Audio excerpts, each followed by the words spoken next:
meus netinhos! Mas que saudade de vocês! Estou muito ansiosa hoje, porque eu vou me encontrar com a Carol. A Carol, minha netinha. Vocês não conhecem a Carol? A Carol faz especialização em arte-terapia e vai conversar um pouco com a gente sobre a importância dos contos de fada. Oi, Carol! Tudo bem? Oi, vovó! Tudo bem? Que bom te ver aí do outro lado. Olha, eu tô bem também. Eu tô aproveitando essa quarentena para fazer bastante coisa nova, bastante coisa que eu gosto. Coisa que em geral fica meio corrido, não dá tempo de fazer direito, né?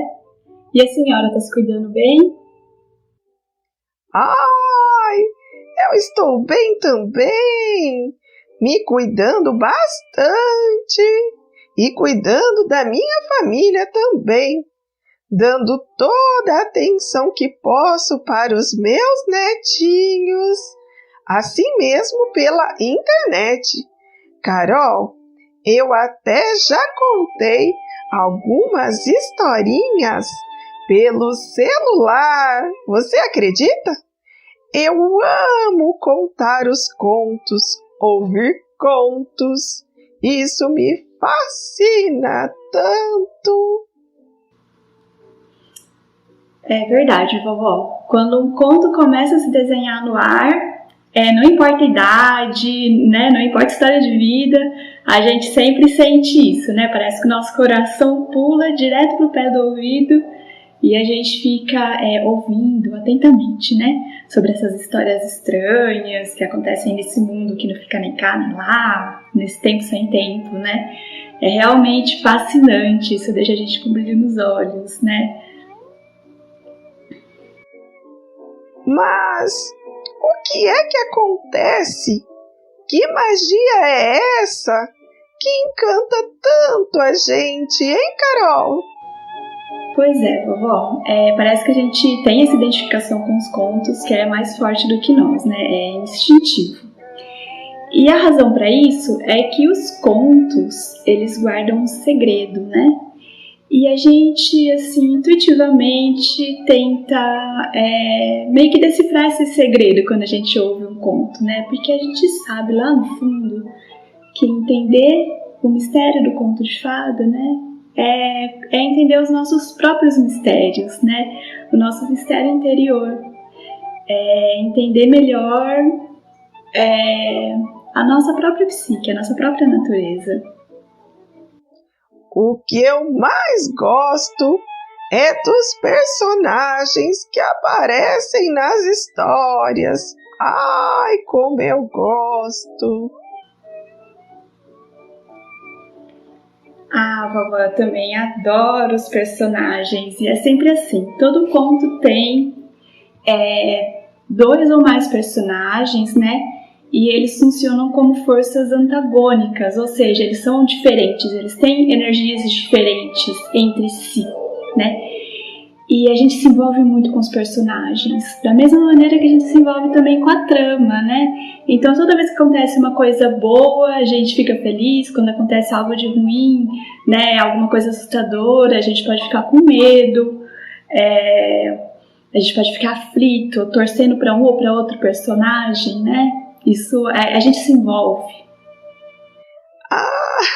Eu sempre torço pelos finais felizes. Sempre, sempre.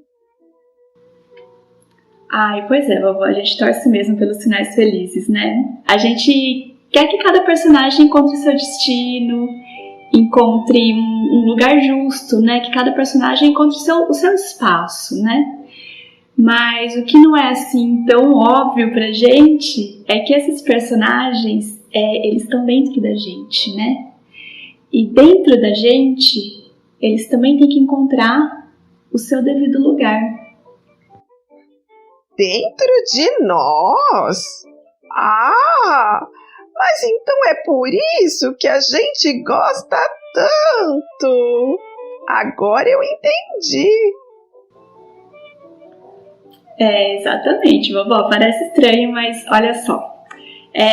Todo mundo já se sentiu um pouco como que num conto de fadas, né? Por exemplo, quem nunca se sentiu uma Chapeuzinho Vermelho, né? Assim, meio ingênua, né? Querendo encontrar, arriscar um caminho novo, sem saber muito bem onde ela tá se metendo, né?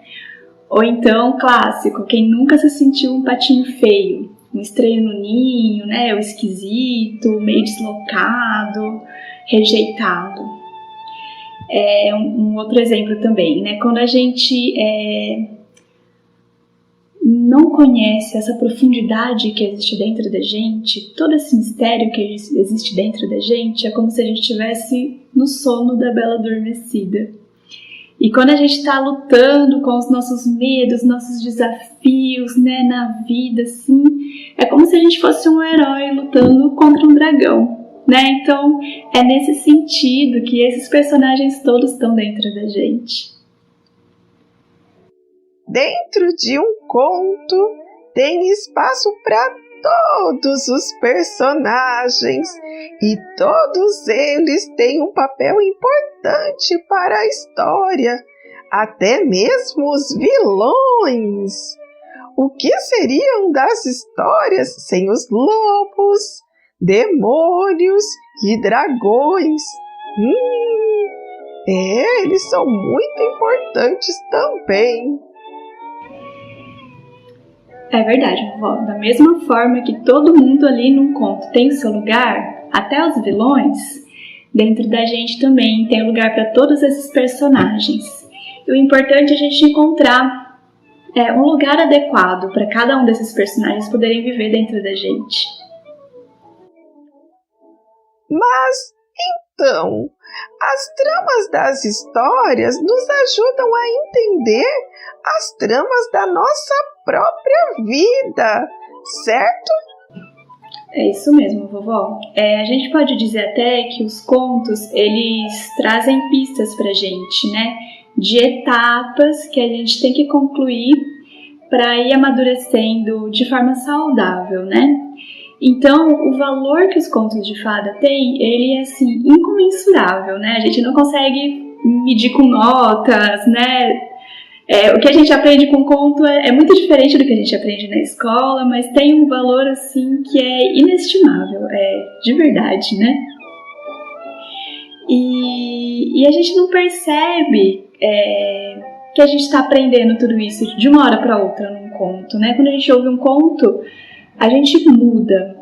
Um pouquinho a gente vai mudando, né? Aos poucos. Só que assim não é tão fácil da gente perceber. Porque é uma mudança sutil e dentro da gente, num nível que a gente geralmente não presta muita atenção ou que a gente não consegue identificar muito bem. Então a gente pode até dizer que os contos, eles trazem pra gente pistas, né? Etapas de um passo a passo assim, que a gente tem que seguir, né? Para ter um amadurecimento saudável. Alguns contos eles trazem, né? Essas pistas. E o valor desses ensinamentos dos contos, ele é assim, incomensurável, né? A gente não consegue medir realmente por notas, por métricas, pelos métodos tradicionais. Porque é um conhecimento que a gente adquire e não percebe assim, de uma hora para outra, né? Não é um conteúdo acadêmico, né? A gente aprende o ensinamento do conto numa camada muito sutil, né? A gente vai aprendendo isso dentro da gente. Por isso que é difícil, às vezes, de perceber, né? Que a gente muda depois de ouvir um conto, né? Que a gente se transforma, que a gente aprende, que a gente se amplia. Mas isso acontece. Então, Carol, se ouvimos muitos contos e se aprendemos tanto assim com eles, eu me pergunto, somos nós que criamos os contos ou são os contos que nos criam, hein? Olha, vovó, essa pergunta foi bem profunda, hein? Gostei. Eu acho que as duas coisas acontecem em níveis diferentes, né? Por exemplo, tanto no nível coletivo, histórico, quanto no nível individual. Então, se a gente pegar na história da humanidade, né? Eu acho que a gente praticamente começou a ser gente quando a gente sentou em torno de uma fogueira e começou a compartilhar histórias, né? Essa prática de contar histórias, mitos, lendas é tão antiga quanto a humanidade. E eu acho que, de certa forma, isso criou a humanidade, né? Criou a gente como a gente é. E, por outro lado, ao longo dos séculos, conforme o tempo foi passando, a humanidade foi forjando esses contos, né? Foi lapidando eles e foi adaptando eles até para o contexto histórico e cultural, né? E aí foi ficando dessas histórias aquilo que era o mais profundo e essencial, né, pra gente. Então a gente também, ao longo desse tempo, foi criando histórias, né? A humanidade foi criando as suas histórias. E no nível individual, a gente pode pensar que uma história pode ser muito interessante mesmo para educar crianças, né? Os contos de fadas são muito interessantes para educar crianças, porque quando a gente educa uma criança com contos, ela passa a ter contato com esses cenários, com esses personagens, que não são só os cenários e personagens do conto, né? São cenários e personagens internos. Então ela consegue identificar esses personagens internos dentro dela, se sentir, por exemplo, mais segura também, né? Porque ela tá vendo ali, às vezes, um personagem numa situação difícil e, de repente, aparece um animal falante, ou, né? Aparece alguém para auxiliar aquele personagem, aquele herói daquele conto, né? E aí ela pode ter essa percepção de que ela também não tá sozinha, né? E se ela consegue identificar esses personagens e estabelecer um diálogo com esses personagens, isso vai ser muito positivo para o crescimento dela.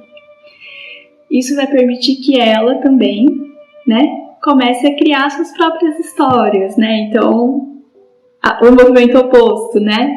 Que se complementa, né? As histórias criam ela e ela pode criar histórias. E o mais importante, ela pode criar a própria história dela, né? Mas que interessante, Carol! Mas e a arte-terapia, hein? Como ela pode ajudar? Então, vovó, com a arte-terapia, a gente consegue dar vida para esses personagens internos, né? Assim, uma forma mais concreta, na verdade. Então, a gente consegue dar textura, cores para eles. Por exemplo, como a gente pode fazer isso? A gente pode contar um conto para alguém, né, seja adulto, criança, idoso, todo mundo gosta. E aí a gente pede para a pessoa, ouvinte, fazer um desenho, né, ilustrando o conto, a parte que mais chamou atenção, né, a parte que mais gostou, o que seja. E aí depois a gente começa, quando esse desenho está pronto, a estabelecer um diálogo com o desenho, né. Então, por exemplo, a gente pode perguntar se a pessoa ela se identificou com aquilo que está representado, se é um personagem que está ali que ela gostou, que ela ficou com medo, é uma passagem que ela que chamou mais atenção, por que chamou atenção, né? Enfim, olhar para aqueles vários personagens que estão ali, aqueles vários objetos que aparecem e começar a explorar, né? E uma outra coisa também que a gente pode fazer é cortar mesmo esses desenhos, né, os personagens que aparecem ali em cena, o próprio cenário, os elementos do cenário, e colocar tudo isso numa nova disposição, colocar esses personagens para conversar entre si. A gente pode criar um novo final para a história, ou então a gente pode até fazer um outro movimento, por exemplo, continuar a história, né? O que vem depois do final da história, como que a gente pode criar uma continuação usando esses personagens que aparecem no desenho. Então, é por aí que a gente pode trabalhar. Entendi! E aí, nós interpretamos os desenhos?